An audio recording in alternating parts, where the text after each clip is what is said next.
ሰላም ጤና ይስጥልኝ ውድና የተከበራችሁ የናስር ሀበሻው ዩቲዩብ ቻናል ተከታታዮች በሙሉ በያላችሁበት ሰላማችሁ ብዝት ይበልልኝ። እንዴት ነው ስራ፣ ጤና፣ ህይወት እንዴት ይዟችኋል? እኛ ጋር ሁሉ ሰላም፣ ሁሉ መልካም ነው። እንግዲህ ሰሞኑን አንድ ቪዲዮ ሶሻል ሚዲያ ላይ ሲዘዋወር አይታችኋል ብዬ ተስፋ አደርጋለሁኝ። ሌላ ቲክቶከሯ ዱባይ ያለችው ማለት ነው። እና ምንድነው ማለት የፈለኩትኝ በስራ ዙሪያ፣ በጤና ዙሪያ እንዲሁ በቤተሰብ ዙሪያ የአብዛኛዎቻችን ሰዎች ህይወት እንዲህ ነው። በእንዲህ አይነት ህይወት በእንዲህ አይነት መንገድ ነው እየተበላሸን፣ እየተሰበርን፣ እየደከምን፣ እየዛልን ተስፋ እየቆረጥን ያለ ነውና አልሐምዱሊላህ ሩቅያ እያስቀራሁኝ ነው። ምን ማድረግ ይሻላል? ለምንድን ነው በትንሹ ከጽዳት ጀምሬ ከምግብ ሹፍርና፣ ከሹፍርና ንግድ፣ ትዳርና መውለድ ላይ ደርሼ ማልበገር ማልሰበር ሴትዮ በዚህ ልክ እኔን መጉዳት ለምን አስፈለገ ምናምን እያለች ነበረና ያው የሁላችንም ማለት ባይቻልም አብዛኛዎቻችን ወይም ደግሞ የግማሾቻችን ማለት በሚቻል መልኩ ብዙዎቻችን ህይወታችን በእንዲህ አይነት መንገድ ነው ሳናስበው የሚበላሸው።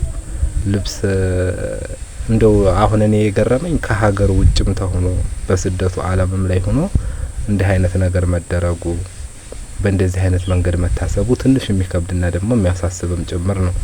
ግን በሀገር ቤት ውስጥ ያለን አብዛኛዎቻችን ህይወታችንን የሚበላሸው ሰዎችንም እያወቅናቸው ባላወቀ የምናልፍበት መንገድ ምንም አይነት አማራጭ ስለሌለን እንጂ ልብስ አጥበን አስጥተን መዋል በማይቻልበት ሁኔታ ወይ ሙሉ ለሙሉ ልብሱን ወስደው መጠቀምና መልበስ ይቻላል። አጉል ቦታ ላይ መቁረጥ፣ በቃ ፓንት የለ፣ ቦዲ የለ፣ ልብስ የለ፣ የሴት ቀሚስ የለ፣ ምን የለ የደረሰባችሁ ታውቁታላችሁ። ግን ያልደረሰበት ሰው ደግሞ አይረዳምና የኔን ግንባር ማንም አያብሰውም፣ የኔን ርዝቅ ማንም አይወስደውም ምናምን ትላላችሁ ደርሶባችሁ ሳላላያችሁት እንጂ እርግጥ ነው አላህ ከፈቀደው ነገር ሁሉም የሚሆን ነገር የለም እሱ ካለው ውጪ።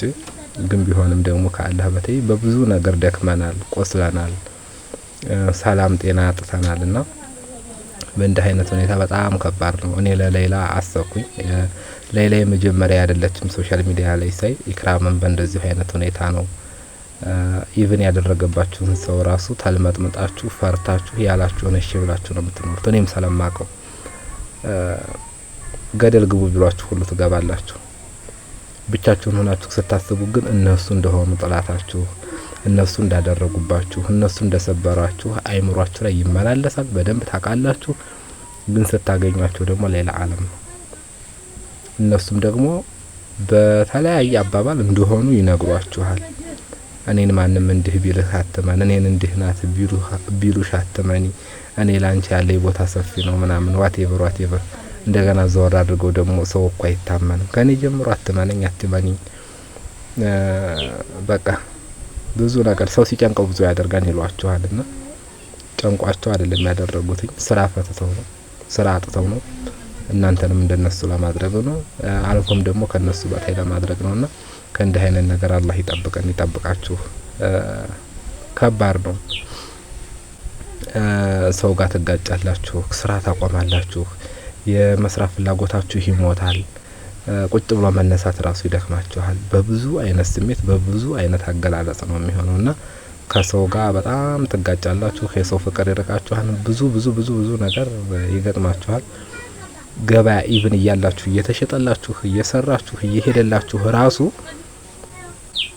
እናንተ የመስራት ፍላጎታችሁ ይዘጋል። ምን ሊያደርግልኝ እቃ ማለቁን እያወቃችሁ አታመጡም።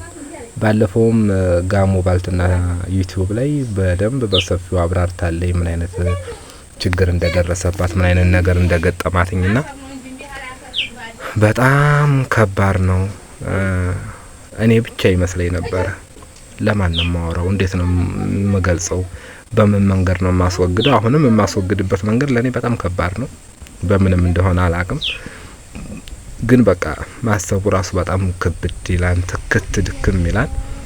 ጋሞ ወጥታ ስትለው በቃ እኔ የሆነብኝን ሁሉ ያወራች እስኪመስል ድረስ ሱቂያ ላይ እንደዚህ ብር ይሸጎጣል፣ እንደ አይነት ነገር ይጣላል፣ በውሃ አስወግዳለሁኝ፣ ይጠርጋለሁኝ፣ ቀስ በቀስ ስራ የሞተ ከዛ ነው ያለሁበት ሁኔታ ምናምን ብላ ሁሉንም እያለቀሰች ተናገረችና ኢቭን በቃ እኔ የሆንኩትን የተናገረች ያክል ነው የተሰማኝና በኢክራምም ዙሪያ እሷ ያን ያክል ባታብራራና ባትገልጸውም ብዙ ሰዎች ስለሷ አወሩ፣ ተናገሩ።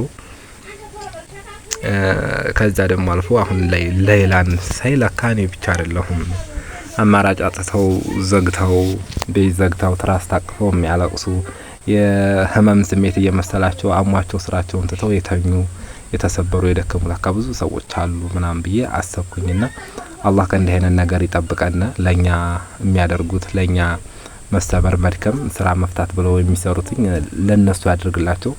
በእርግጥ ከባድ ነው።